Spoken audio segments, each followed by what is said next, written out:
দীর্ঘদিন ধরে যে দলটি আমরা গঠন করেছিলাম, মশিউর রহমান যে দলটাকে এই ঝিনাইদহ জেলার সর্ববৃহৎ রাজনৈতিক দলে রূপান্তরিত করেছিল, তার শিষ্য আমাদের হাত ধরে আজকে সেই দলটা ক্ষয় হয়ে যাচ্ছে।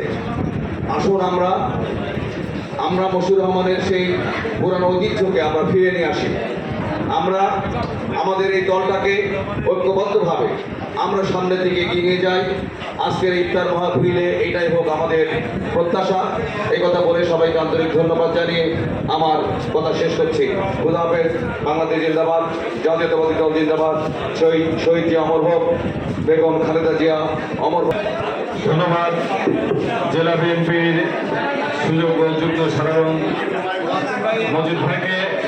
এবার আজকে বাংলাদেশে জমির কাজ থেকে শুরু করে কৃষি কাজ থেকে শুরু করে আজকে ইমামদের যে সম্মান বিতরণ যে কর্মকাণ্ডগুলো যে প্রতিদিন